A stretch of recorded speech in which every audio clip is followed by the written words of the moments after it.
Hello, Steve White, Steve White's 89. Well, I just watched season 2, episode 4, The Inverse Method. I'm really enjoying Superman and Lois. I'm glad to have a weekly episode, weekly show to watch episode by episode again. I haven't had that for years. Not one that I actually enjoyed. And I just watched 10 weeks of, and just like that. And that just ended tonight. But, I was able to go straight back into Superman and Lois, and that's got like the rest of the season. So it's good. The show is always good. I'm enjoying it, but I'm a bit weary of the cult story. I'm hoping it's very much just a small story that's just in Lois's world, and it doesn't become part of the overall bigger story for the season. Because I really find sort of cult stories really cringy, where you sort of see people be easily manipulated, and it just makes the people look weak and the characters look weak. Like Christine, for example, the fact that she's even listening to this woman, it just makes her character look just really weak. I don't like those sort of stories. But it's interesting to see Lucy and some of what happened. And Lois got called out on some level because Lucy apparently wasn't trying to kill herself. She was trying to do some sort of ascension thing, and Lois didn't share that, and that I think was the issue between them, that she didn't, because basically she said, I was trying to protect you, you were sounding crazy. I couldn't tell that side of the story anyway, and she really couldn't. And who would believe that and not think that just makes it sound crazy?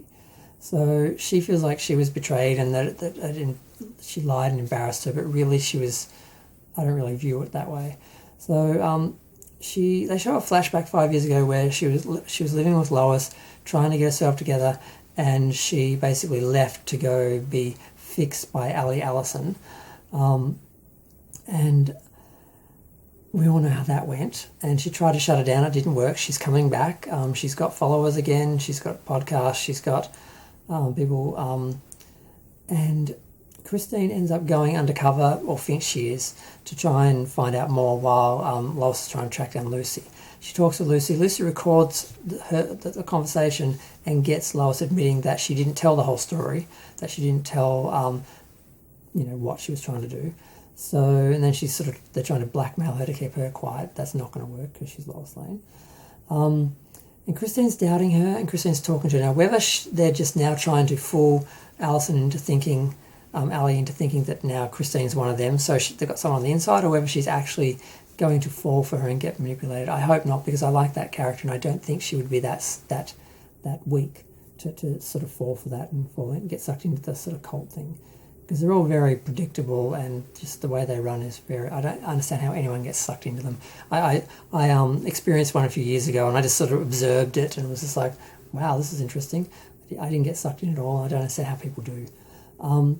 Now, so far as Zombie Superman, Bizarro Superman, I don't quite know who he is. I haven't seen anyone exactly say, I think it's Bizarro Superman because of the reversed logo. I'm happy not to know, and I'm happy to discover and find out. So unlike Star Trek, where I know everything, I kind of like that I don't know everything about Superman, and I'm just sort of watching from week to week, not knowing what's going to happen or who's who, and what they're doing or why. So it's all a surprise. He shows up. He's in the ice. He's at one of the poles or something, and he just attacks Clark at the farm for no particular reason for a hot minute, and what's his name, John, basically attacks him with his hammer and stops the fight for there. But he does injure himself again a little bit with his hand, and the whole he's supposed to be there to get away from it all, that he's supposed to be having a new life with his daughter and not sort of being a part of this, and she's not happy with it, so that's not going well. Now, Lana is still trying to run for mayor, but apparently they're trying to get into Sarah's business, and she's not scared by that. She's not afraid to admit she had issues, and I'm sure she can spin it. But the other issue is Lana's husband, and he's drinking, and he goes after the mayor, reminds him of that. He goes back to the pub, and of course my first thought is, really, at that predictable you're going to start drinking because you get stressed about people maybe revealing that you had a drinking problem or making that look bad. And the accusation was that he got very sloppy when he was drunk. And when he goes there, he's like, I'm not here for a drink. I'm here to talk to you because this barmaid touches his hand like she knows him. So it looks like he had an affair, and that's what was going to be exposed. So that's not surprising. It's not disappointing because I have no expectations for this character because I don't like him. But yeah, so we'll see how that goes. Jonathan, or is it Jordan? I get the two confused. The one with no superpowers huffs some yellow mist or whatever right before a game, and then he's hallucinating and seeing birds attacking him from like 10 metres away. But I can't believe the character's that stupid. I really feel like they're doing the character a disservice by having him suddenly turn into like a junkie and taking these drugs before. They're basically kryptonite drugs. When he's part Kryptonian, he can't be messing with this stuff. He could not be that stupid to do this. I don't believe this character in this storyline with this part. But we'll see where that goes. The other one, he is at a friend's shop and someone tries to steal, and he uses his superpowers to ice up the floor so they fall over and drop the alcohol they're trying to steal. And he does it right in front of a camera because he has no clue what he's doing. He calls Grandpa. Grandpa fixes it and scrambles the video of it because he did it right in front of a video camera because he wasn't paying any attention. He could have done it without being revealed if he'd known what he was doing, without being exposed. Clark actually goes to the army to try and get some help because he realises he can't fight this Bizarro Superman on his own, and he also gives them information so they can track them, and they send the team after them.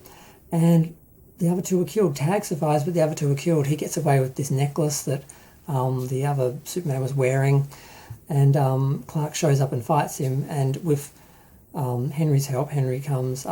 it's John Henry, isn't it? Yeah, John Henry. John Henry Steele. He comes in with his Thor hammer, which I'm like, is he Thor? Has he borrowed Thor's hammer? Is this did they borrow this from Marvel? Why has this DC character got a hammer? Because I don't know anything about the characters. He gets hit pretty hard by Bizarro Superman after hitting him pretty hard too, but enough to put him in a coma. So of course Natalie is upset because we're supposed to be here to get away from this, and you're supposed to protect my father, and here he is in hospital. So Clark, of course, feels responsible, and that's pretty much the end of the story for this week. I don't know where they're going with the cult angle. I hope not too far. I'm not looking forward to Lana being exposed for her husband's cheating and so forth, but I mean, if Hillary can handle it, I'm sure she can, but I mean, Hillary isn't the president, so maybe it's going to hurt her. Lois kind of feels like her sister is gone and too far gone, and she's not going to get her back, and I'm wondering, is that going to be the objective? Is this story supposed to be about her rescuing Lucy? Is she going to? Or is this going to turn into something bigger and it's going to be involved with the whole, the Superman side of the story? Or is this going to be its own little Lois sort of world story? I don't know. But every aspect of the show is good. I was just thinking about the effects today because you do feel like you're watching CG effects, and you know that you are on some level because obviously Superman can't fly and fight and stuff like that. But the staging, the design of the effects and everything is really good. The quality isn't amazing. Like, they're doing it on a TV budget, so you still feel like you're watching CG some of the time. But what they managed to do, and still believably at least, is pretty good, and I'm fairly impressed with the fights and that. And I know I'm just looking forward to the rest of the season. I'm just enjoying it. I'm just trying to enjoy the show because I'm a Star Trek fan, and I've been dealing with Discovery for the last 4 years, and it's a totally different experience having this new Superman show that I actually enjoy every week, and watching it and not having something to complain about every week or things that I have to try and explain to people why they're wrong. It's just nice to just enjoy it and just talk about how much I'm enjoying it. So I've done that for the week. I've expressed my enjoyment of the show. I'm going to go. Feel free to share, like, comment, subscribe, let me know what you think, and feel free to give me a little bit of information or tips about the actual characters and where they're going based on the comics, because I'm not familiar enough with the comics to know where they're going with these characters and which characters are actually comic based and their stories, and whether they're following their stories or giving them new stories, because it's always difficult to tell what they're going to do with established characters and that. But we'll see. I'm just going to enjoy the series. I'm just going to keep watching. I'm going to go. Bye.